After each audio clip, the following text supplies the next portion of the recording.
사도행전 8장 1절로 8절 제가 읽겠습니다. 사울은 그가 죽임당함을 마땅히 여기더라. 그날에 예루살렘에 있는 교회에 큰 박해가 있어 사도 외에는 다 유대와 사마리아 모든 땅으로 흩어지니라. 경건한 사람들이 스데반을 장사하고 위하여 크게 울더라. 사울이 교회를 잔멸할 새 각 집에 들어가 남녀를 끌어다가 옥에 넘기니라. 그 흩어진 사람들이 두루 다니며 복음의 말씀을 전할새 빌립이 사마리아 성에 내려가 그리스도를 백성에게 전파하니 무리가 빌립의 말도 듣고 행하는 표적도 보고 한 마음으로 그가 하는 말을 따르더라. 많은 사람에게 붙었던 더러운 귀신들이 크게 소리를 지르며 나가고 또 많은 중풍병자와 못 걷는 사람이 나으니 그 성에 큰 기쁨이 있더라. 아멘. 스데반 집사님은 복음을 전하다가 유대인들이 던진 돌에 맞아 처참하게 순교합니다.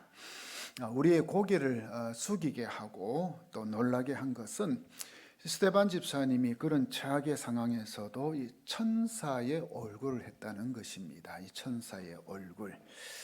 그리고 돌에 맞아 쓰러지고 숨이 멈추는 순간에도 이 성령 충만했다는 거 참 놀랍습니다. 그는 이제 숨을 멈추기 전에 두 가지 기도를 하나님께 합니다. 주 예수님, 내 영혼을 받아 주십시오. 이제 죽게 되니까 자기 영혼 받아 달라는 기도. 또 다른 하나는 주님, 이 죄를 이 사람들에게 돌리지 마십시오. 자기에게 돌을 던져 자기를 죽이는 그 사람들 죄를 용서해 달라, 이 기도입니다. 자, 여러분 어떻습니까? 우리가 성령 충만하게 되면 예수님을 닮게 됩니다. 아멘입니까? 예수님도 십자가에 달려 죽으시기 직전에 아버지, 저 사람들을 용서하여 주소서. 저들은 자기들이 하고 있는 일을 알지 못합니다. 라고 당신을 십자가에 매달려 처형하는 그 사람들을 용서해 달라고 또 아버지 되시는 하나님께 기도하셨죠. 그렇게 이 땅에서의 생을 마감한 스데반 집사님을 이제 경건한 성도들이 장사 지내줍니다. 성도들은 크게 이제 통곡했고 또 그의 죽음을 이제 슬퍼했습니다. 저는 이때 예루살렘 교회를 한번 생각해 봤습니다. 어떤 분위기였을까, 교회가. 그죠? 신실한 한 성도가 참 이렇게 죽었을 때, 순교당했을 때 그 교회 분위기가 어떠했을까? 침통, 침울, 비통, 애석, 애도 등등 이런 유사한 단어들이 그 교회 분위기가 아니었을까. 동시에 앞으로 우리 이 교회가 어떻게 될까라는 그 우려와 염려가 성도들의 마음을 덮고 있었지는 않을까라는 것입니다. 그런데 이 성도들의 우려와 염려가 현실이 되고 말았죠.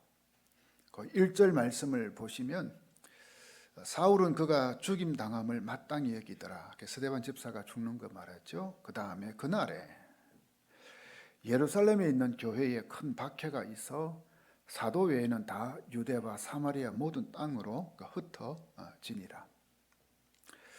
이 스데반 집사님의 순교는 그 예루살렘 교회 박해의 기폭제가 되고 말았다는 거죠. 기폭제.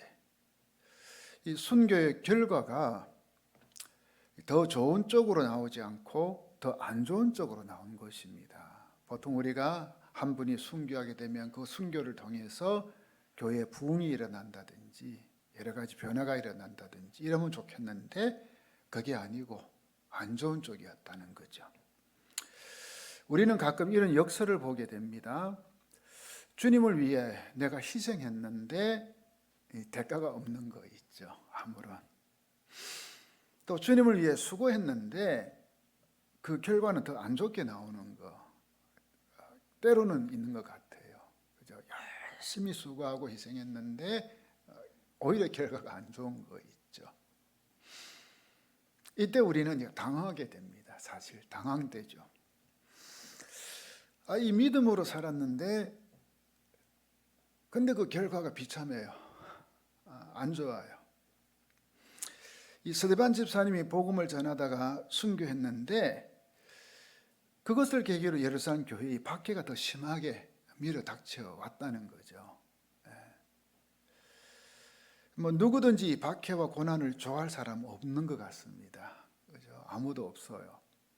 그러나 이 구약에서부터 이 신약까지 쭉 훑어보면 하나님의 사람들은 이 박해와 핍박, 이 고난을 통해 성장하는 거, 이게 이 성경에서 우리에게 알려주는 거 있죠. 또 이 하나님 나라도 확장이 되고요. 성경뿐만 아니라 기독교 역사에도 마찬가지고요. 핍박, 박해가 심할수록 하나님 나라는 확장되는 거. 그러니까 이 고난 없이 신앙은 성장하지 않는다. 어쩌면 이 말이 참 우리에게 있는 것 같아요. 맞는 것 같아요. 이 핍박 없이 하나님 나라가 확장되는 법이 없다는 거죠. 자, 이것은 굉장히 놀라운 역설입니다. 역설. 저는 이 기독교를 또 한마디로 이야기하면 그 역설의 종교라. 역설. 역설. 이 박해가 왔기 때문에 예루살렘 교회 성도들은 이 유대와 사마리아 모든 땅으로 흩어집니다. 박해 때문에. 흩어진 이유가 이제 3절에 나옵니다. 사울이 교회를 잔멸할세 각 집에 들어가 남녀를 끌어다가 옥에 넘기니라. 사울이 교회를 잔멸할세. 여기에서 이 잔멸하다의 그 헬라어가 엘리마이네토라는 단어입니다. 뜻이 뭐냐면 파괴하다, 더럽히다. 이런 의미가 있습니다.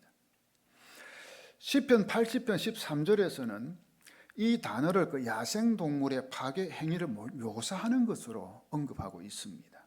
그러니까 사울이 교회를 잔멸했다는 것은 마치 이 멧돼지가 이 포도원을 짓밟아 황폐화시키는 것처럼 교회를 파괴하고 더럽혔다. 이겁니다. 쉽게 이야기해서 교회를 초토화시킨 거예요. 초토화. 바로 이 성도들의 이제 집마다 이제 찾아가서 다 알아보고 이 예루살렘에 예수 믿는 사람들 집이 어디다 다 확인하고 이제 쳐들어가서는 남녀 불문하고 이제 잡아다 감옥에 가둬버린 겁니다.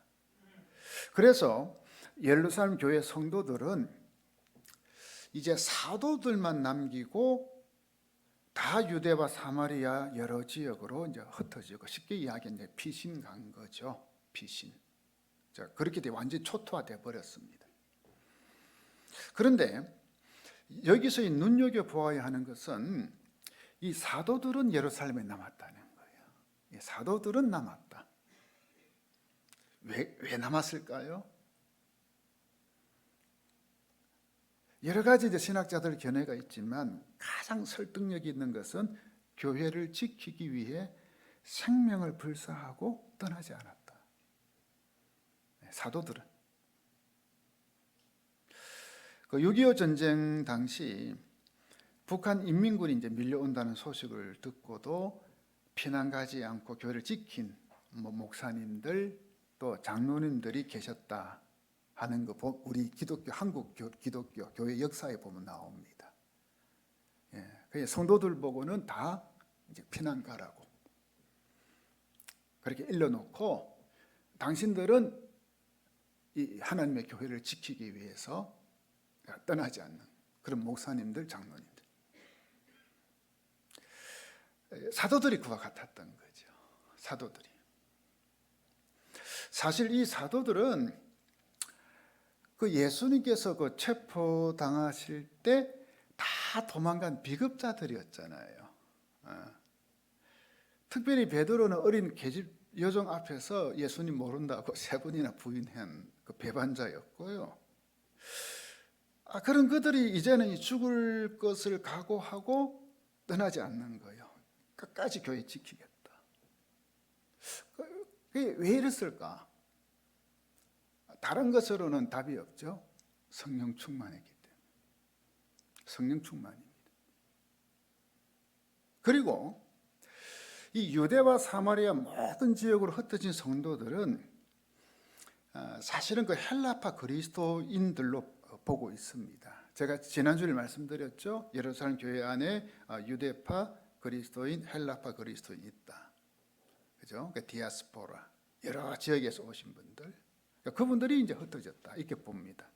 그러니까 이들은 이제 사도들의 권유로 이 박해를 피해 유대와 사마리아 모든 지역으로 이제 흩어진 거죠. 그렇지만 그들이 신앙을 저버린 것은 아니라는 이야기. 신앙을. 이게 중요한 포인트입니다. 즉 예루살렘에 남아있든지 사도들처럼 아니면 많은 이 그리스도인들이 이 예루살렘을 떠나서 유대와 사마리아 여러 지역에 흩어졌든지 간에 중요한 것은 신앙을 지켰느냐 지키지 않았냐 이거겠죠. 자, 여기서 우리는 한번 질문해 볼 게 있습니다. 그렇다면 과연 나는 어떤가? 나는 만약 내가 이 예루살렘 교회 성도라면 나는 어떻게 할 것 같은가? 나는 이런 상황이라면. 자, 제가 3가지 답을 보여드릴 테니까 어디에 해당되는지 한번 보십시오. 1번. 예수 믿었다간 죽을지도 모르니 예수 믿는 것 그만두겠다. 뭐죠? 신앙 포기. 그럴 수도 있겠죠? 2번. 지금은 상황이 아주 안 좋으니 조용히 숨어 지내다가 다시 상황이 좋아지면 신앙생활 하겠다. 뭐죠? 신앙 유보죠. 유보. 3번.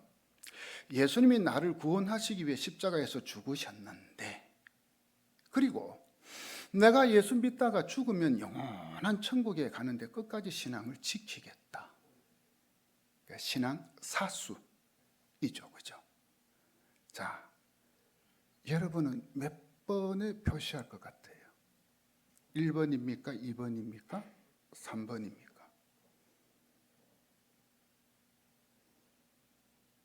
그렇다고 소리내서 하지 말고요.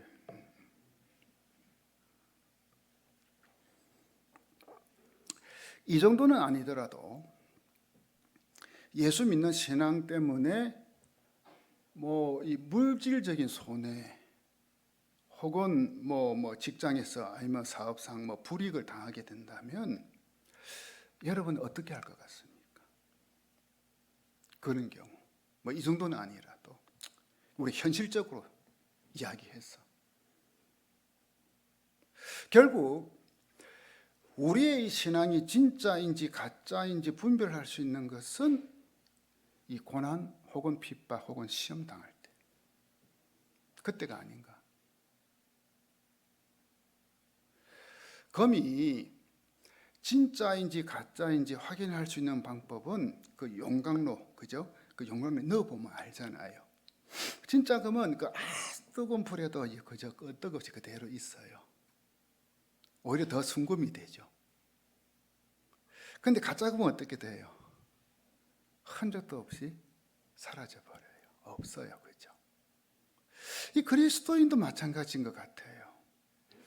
진짜 그리스도인인지 가짜 그리스도인지 확인할 수 있는 방법은요, 이 고난, 핍박, 시험, 시련이라는 용광로에 한번 던져졌을 때 그때 드러나는 것 같아요. 가짜 그리스도인은 시험이나 핍박이 오면 신앙을 저버리는 경우가 많아요. 고난이 오면 예수 떠나더라고요. 교회 떠나고. 그러나 진짜 그리스도인은 시험이나 핍박이나 고난이 오면 더 강해지는 거 있죠. 더 신앙의 성장과 성숙이 있어요. 진짜는 순금이 되는 거죠. 이런 예는 성경에서 얼마든지 찾아볼 수 있습니다. 자, 여러분 그 다니엘의 세 친구 한번 보십시오. 그들은 신앙을 지키기 위해 실제적으로 용광로에 들어가잖아요. 그죠? 던져지잖아요. 실제로 그죠? 용광로에. 그 풀무불. 욥이라는 분은 이 극심한 고난을 이 말로 할 수 없는 고난을 겪었잖아요. 뭐 자녀들 다 잃어버렸죠. 재산 다 잃어버렸죠. 심지어 자기 몸의 병 그죠? 완전히 이거 뭐 건강 다 잃어버렸죠. 모든 거 다 잃어버렸어요. 그런 그의 입에서 나오는 고백이 여러분 무엇인지 아시죠? 내가 가는 길을 그가 아시나니. 그가 누구죠? 하나님이 아시나니.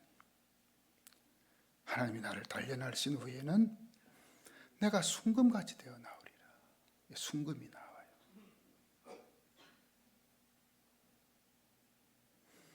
요셉은 형들의 애굽의 노예로 이제 팔려가요. 그 바로 왕의 시대장 보디발 장군 집에 이제 노예가 되는 거죠. 뭐 우리가 졸지애라는 말 쓰잖아, 그렇죠? 이때 쓰는 게 졸지애. 졸지애 그 아버지의 정말 사랑받는 그런 아들 신분에서 이제 남의 집에 노예가 돼 버렸어요. 그것도 모자라 정말 억울하게 누명 쓰고 감옥에 가잖아요. 그것도 뭡니까? 자기 신앙 지키려다가 재수가 돼버려요. 누구든지 이 정도가 되면 이 신앙의 혼란을 느낄 수 있을 것 같아요. 신앙의 혼란. 하나님이 진짜 살아 계신 게 맞나? 아니 하나님이 나를 사랑하시는 게 맞기는 맞나? 내가 하나님 잘못 믿은 거 아니야? 헷갈리죠. 흔들거려요. 이 신앙의 해이가 오는 거예요. 내가 그동안 그렇게 하나님을 믿었는데 나름 열심히 믿음으로 살았는데 아니 이럴 수가. 흔들거려요. 그러나 요셉은 정반대였어요. 이 노예로 팔려가도 하나님 붙들어요. 의지해요. 누명을 쓰고 감옥에 갇히는 죄수가 돼도 이 하나님 믿는 사람으로서 정말 진실하고 성실되게 자기의 주어진 일, 맡은 일 감당해요. 이 요셉은 어린 나이에 엄청난 고난을 당하고 이 감당할 수 없는 이 시련을 당했지만 이 자신이 진짜 하나님 믿는 사람인 거 이거 증명해 보여준 거죠. 그러니 우리가 이 핍박과 고난을 당할 때 진짜 신앙인인지 가짜 신앙인인지 이게 드러나는 거 바로 이 고난 시련이더라고요. 그때 솔직히 우리 이야기해 봅시다. 우리는 조금만 일이 일어나면 어떻습니까? 마음 뒤틀리고 상하고. 그때 진짜인지 가짜인지 드러나는 거예요. 자, 그러면 이 극심한 박해로 성도들이 체포되어 감옥에 갇히고 사도들 외에는 뭐 유대와 사마리아 전역으로 흩어진 성도들, 이 사람들이 무엇을 했을까요? 일반적으로 생각한다면 뭐 그 안전한 곳에 가서 그냥 숨어 지내는 거죠, 그죠? 왜? 이 박해가 있으니까. 아니면 예수 믿는 사람 아닌 척 하며 사는 거, 그죠? 드러나면 안 되니까. 그래 놓고는 어째 나 속으로 나는 예수 믿어. 그냥 내가 밝히지 않는 것밖에 없는 것 이거지. 제가 실제 그런 사람들 꽤 많이 봤거든요. 교회 집사인데 주변에 있는 사람들이 10년이 넘어도 그분이 교회 다니는 걸 몰라. 제가 신방 가서, 직장 신방 가서, 아이고 집사님 하니까 놀러 왔다가, 원장님이 집사였어요. 그런 사람도 꽤 있더라고요. 그런데 이 흩어진 성도들은 어떠했나요? 4절 보십시오. 그 흩어진 사람들이 두루 다니며 복음의 말씀을 전할지. 박해를 피해 흩어진 성도들이 안전한 곳에 숨어 있지 않고요, 두루 다니며, 그러니까 한 곳도 아니고 두루 다니며 여기저기 복음의 말씀을 전했다는 거 있죠. 왜? 이 복음 때문에 지금 이 박해당하는데, 흩어졌는데, 왜 어려움을 당하고 있는데, 근데 그 복음의 말씀을 전하는 거 있죠. 그러니까 이 박해도 복음 전파를 멈추게 할 수 없었다 이거죠, 그죠? 이 서대반 집사님이 죽고요, 얼마나 참 애석해요. 또 성도들이 감옥에 많이 갇혀요. 근데 이 복음은 마치 꽃이가 바람이 확 날아다니듯이 각처로 날아가 심어지는 거 있죠. 흩어져 두 다니며 그 무엇도 멈추지 못하게 하는 이 복음, 이 복음 전파. 자, 그러면 복음이 도대체 무엇이길래, 이 복음이 무엇이길래 이 예루살렘 교회 사도들과 성도들은 그런 박해와 핍박 속에서도 이 생명을 걸고 그 복음을 전하는 것일까? 왜? 이 복음이 도대체 뭐길래? 여러분은 이 복음이 뭐라고 생각하십니까? 이 복음은 예수 그리스도이십니다. 예수 그리스도가 나를 위해 십자가에서 죽으신 것, 그리고 부활하셨다는 기쁜 소식. 그 예수 그리스도를 믿어야만 죄와 사망에서 구원받고 천국 백성이 되어 영원한 생명을 얻게 된다는 것 믿으십니까? 또 그 예수 그리스도가 우리가 이 땅에 발을 붙이고 사는 동안 우리에게 이 진정한 평안과 기쁨과 소망을 주시는 분이시라는 거, 그 예수 그리스도만이 길이요 진리요 생명이라는 거, 여러분 그게 복음이잖아요. 근데 그 예수 그리스도가 나를 사랑하신다는 거예요. 나를. 로마서 5장 8절 말씀 보세요. 그러나 우리가 아직 죄인이었을 때 그리스도께서 우리를 위해 죽으심으로 하나님께서는 우리에 대한 그분의 사랑을 나타내셨습니다. 여러분 이 말씀 보세요. 우리가 죄인이었을 때, 죄인, 그때 예수님이 저와 여러분을 위해 죽으셨다는 거예요. 그게 뭐냐? 하나님께서 우리에 대한 그분의 사랑을 나타내신 거라. 이게. 그래서 이 예수 그리스도의 사랑을 경험한 사람은 그 어떠한 시련, 고난, 핍박, 환난이 오더라도 이겨내는 거예요. 이겨내는 거예요. 심지어 이 목숨이 왔다 갔다 하는 상황에서도 예수 믿는 것 결코 포기하지 않아요. 그러니 정말 우리에게 필요한 건 뭔 줄 아세요? 복음이에요. 정말 우리가 경험해야 되는 게 뭔 줄 아세요? 여러분들이 예수님의 사랑, 하나님의 사랑 경험해야 돼요. 이거 없으면 다들 무너져요. 이거 없으면. 로마서 8장 35절에서 39절 보세요. 그 사랑이 어떤 게인지, 그리스도의 사랑이 뭔지. 누가 우리를 그리스도의 사랑에서 끊을 수 있겠습니까? 환난이나 곤고나 핍박이나 배고픔이나 헐벗음이나 위험이나 칼이겠습니까?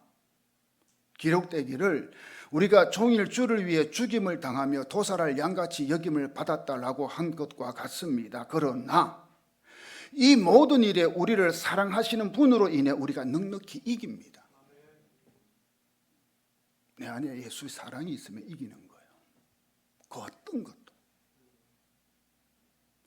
나는 확신합니다. 죽음이나 생명도 천사들이나 악마들도 현재 일이나 장래 일이나 어떤 능력도 높음이나 깊음이나 다른 어떤 피조물도 그리스도 예수 우리 주 안에 있는 하나님의 사랑에서 우리를 끊을 수 없습니다. 이 사랑을 여러분이 경험했냐는 거예요. 이 사랑. 그러니 이 주님의 사랑을 깨달은 사람은 가만히 있지 못하는 거예요. 어떤 상황에서도 예수 그리스도 즉 그 복음을 전하게 돼 있는 거예요. 오늘 말씀에 나오는 이 성도들처럼 그 박해로 인해서 유대로 사마리아로 흩어지는데 그런데 거기 가서도 복음을 전하는 거예요. 왜 그래요? 그 예수가 나를 살린 복음이기 때문에. 그래서 예루살렘 교회 성도들은 함께 지내던 스데반 집사님의 그 죽음, 비참한 처참한 죽음, 함께 신앙생활을 하던 성도들이 감옥에 그렇게 많이 들어가고 무자비한 무지막지한 박해가 시작되어도 그래서 흩어져서라도 이 복음을 전하는 거예요. 왜요? 속에 뭐가 있기 때문에. 그 복음이 들어있으니까. 5절 말씀 보십시오. 빌립이 사마리아 성에 내려가 그리스도를 백성에게 전파하니. 이 빌립 집사님이 흩어져 간 곳은 사마리아 성이었습니다. 이 사마리아 사람들은 지난 1000년간 유대인에게 이 혼혈적으로 간주되어 이 무시와 멸시와 차별을 정말 몹시도 당한 사마리아 사람들입니다. 그 성경과 그 당시 외경이 있어요. 외경에 그 실학의 아들 예수의 지혜 거기에 보면은 사마리아 사람, 이두메 사람, 블레셋 사람 등 세 종족을 이스라엘이 가장 싫어하는 종족으로 언급을 하고 있습니다. 그냥 유대인 하면은 유대인은 사마리아 사람 하면 완전히 뭡니까? 고개 쩔레쩔레하죠. 아예 상종도 안 하죠. 이게 사람이 아닌 개돼지 취급 받았어요. 그런 비운의 역사를 걸어왔던 이 사마리아 땅입니다. 이 정치적 경제적으로 소외당하고 정말 찌들린 삶을 산 사람들이 바로 이 사마리아 사람들입니다. 그러니 이 사마리아 땅은 버림받은 땅이고요, 소외된 땅이고요, 미움과 증오의 땅이고요. 이 사마리아 사람들 속에는 미움과 증오가 꽉 차요. 특히 누구한테요? 유대인들한테. 이 좌절과 절망의 땅이었고요, 영적 황무지와 같은 땅이었습니다. 그런데 그런 곳에 이 빌립 집사님이 가서 전도했다, 복음을 전했다는 그런 곳에. 그러니 우리가 이 복음을 들고 가지 못할 곳은 없어요. 그죠? 어디든지 복음은 들어가야 되고요, 누구에게든지 복음은 전해져야 하는 것입니다. 나이가 어리든 많든, 남자 여자, 가난한 자, 부한 자, 많이 배운 자, 못 배운 자, 세상적으로 지위가 높은 자, 또 그렇지 못한 자, 그리고요 흔히 아닌 도덕적으로 선한 사람들이 있죠. 그 사람들뿐만 아니고 정말 사람들로부터 손가락질을 당하는 사람들, 흔히 이야기하는, 누구에게든 복음은 들어가야 되는. 우리 예수님께서 공생의 기간 동안에 주로 방문하셔서 같이 식사하고 교제했던 부류가 누구였습니까? 세리와 죄인들이었습니다. 유대인들은 그 사람들 아예 뭡니까? 상종 안 했습니다. 저 죄인, 저 세리. 근데 예수님은 그 집에 갔어요. 세리장이 삭개오가 나무 위에 올라갔을 적에 예수님 지나가시다가 삭개오를 불러, 삭개오야 내려와, 내가 너 집에 가야 되겠어. 그러니 우리가 이 복음을 가지고 가지 못할 곳이 한 곳도 없고요, 만나지 못할 사람 한 명도 없다는 거예요. 다르게 이야기하면 교회는 누구든지 와도 돼요. 누구든지, 어떤 사람도 와도 상관없어요. 오히려 예수님 기뻐하셔요. 자, 6절 7절 보세요. 무리가 빌립의 말도 듣고 행하는 표적도 보고 한 마음으로 그가 하는 말을 따르더라. 많은 사람에게 붙었던 더러운 귀신들이 크게 소리를 지르며 나가고 또 많은 중풍병자와 못 걷는 사람이 나으니. 저는 우리 교회도 이런 일이 일어나길 축원합니다. 빌립 집사님 복음을 전하자 놀라운 일이 일어나요. 복음을 전하니까 성령의 능력으로 사람들이 치유받기 시작해요.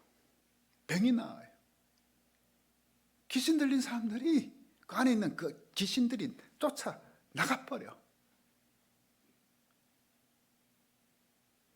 뭐 각종 병자들이 다 나. 이 도시 전체 분위기가 바뀌기 시작해요. 제가 말씀드렸죠, 사마리아 땅이 어떤 땅이라는 거. 그 땅의 분위기가 바뀌어. 기쁨으로 가득 차는 거 있죠. 8절 보십시오. 8절 우리 같이 한번 읽습니다. 시작. 그 성에 큰 기쁨이 있더라. 이야, 복음이 들어가니까 큰 기쁨이 있어요. 어둠의 영에 눌렸던 땅, 암흑의 땅에 빛이 들어온 것입니다. 차별과 멸시의 땅, 상처의 땅에 치유가 일어나고 회복이 일어나기 시작하는 거예요. 미움과 증오의 땅이 이 사랑과 용서의 땅으로 변하기 시작하는 거예요. 좌절과 절망의 땅이 소망과 희망의 땅으로 변하는 거 있죠. 바로 이 복음이 들어갔기 때문에. 복음. 사실 오늘 말씀에는 이 큰이라는 단어가 3번 나와요. 1절에 보면 큰 박해가 있어요. 2절에 보면 큰 울음, 즉 뭐죠? 큰 슬픔이 있어요. 근데 8절 마지막에 가서는 큰 기쁨이 있어요. 자, 여러분, 이게 우리에게 전해주는 이 메시지가 뭔가 있는 것 같지 않나요? 큰. 근데 큰 박해, 큰 슬픔이 결국 어떻게 귀결돼요? 큰 기쁨으로. 여러분, 이게 복음이에요. 이게 복음. 복음은 모든 상황을 바꾸어 큰 기쁨이 임하게 되는 거예요. 사랑하는 성도 여러분, 여러분 안에 이 복음이 있습니까? 여러분 안에 이 복음. 여러분의 이 가슴이 이 예수 그리스도의 사랑으로 가득 채워져 있습니까? 어떻습니까? 여러분 안에 복음이 있고 예수 그리스도의 사랑으로 가득 채워져 있으면, 그렇게 되면 큰 박해도, 큰 슬픔도, 큰 고난도 결국 문제가 안 돼요. 왜냐하면 복음이 그 모든 것들을 바꾸어서 큰 기쁨으로. 왜냐하면 예수 그리스도의 사랑이 이 모든 것을 이기게 하기 때문에. 로마서 8장 말씀처럼. 이 시간 여러분 가슴에 손을 한번 얹어 보시기 바랍니다. 예, 우리 모두 다 가슴에 한번 손을 얹어 보십시오. 자, 한번 여러분들이 스스로 한번 질문해 보십시오. 야, 내 안에 이 복음이 들어있나? 내 안에 이 복음이 들어있나? 여러분의 가슴에 예수 그리스도의 사랑이 새겨져 있나? 한번 생각해 보십시오. 그리고 손을 얹은 채 한번 기도해 보십시오. 오늘 말씀으로 기도해 보십시오. 이 복음, 이 예수 그리스도의 사랑, 그것이 내 안에 있는지. 진짜 그리스도인은 교회에 왔다 갔다 하는 정도가 아닙니다. 안에 복음이 있어야 됩니다. 안에 예수의 사랑이, 하나님의 그 크신 사랑이 있어야 됩니다. 그 사람이 진짜 예수 믿는 사람입니다. 그러면 어떤 상황, 모든 상황 이겨냅니다. 그러니 여러분 중요한 건 뭔 줄 아세요? 상황이 바뀌는 거 아닙니다. 문제가 해결되는 게 아닙니다. 내 안에 복음이 있는 겁니다. 우리는 어떤 문제가 생기면 기도합니다. 하나님 이 문제 해결해 주세요. 그게 문제가 아닙니다. 내가 바뀌어야 됩니다. 복음의 사람으로. 우리 시간 이 말씀 다시 한번 생각해 보며 조용히 한번 기도하기를 원합니다. 우리 반주 나올 때 다시 한번 스스로 질문해 보십시오. 내 안에 복음이 있나? 정말 내 안에 그리스도의 사랑이 있나? 이거 없으면 정말 여러분 곤란합니다. 예수 헛믿은 겁니다. 목사, 장로, 권사 소용없습니다. 예수 헛믿은 겁니다. 이 복음이 있어야 됩니다. 이 시간 정말 진지하게 기도하십시오. 그리고 혹시라도 그 복음이 내 속에 없거나 아니면 희미하다면 기도하십시오. 그 복음이 나를 가슴을 칠 수 있도록, 그 그리스도의 그 크신 사랑을 내가 경험하도록. 그러면 어떤 일도 이겨냅니다. 같이 한번 조용히 이 말씀 묵상하면서 기도하기를 원하는 겁니다. 기도하겠습니다.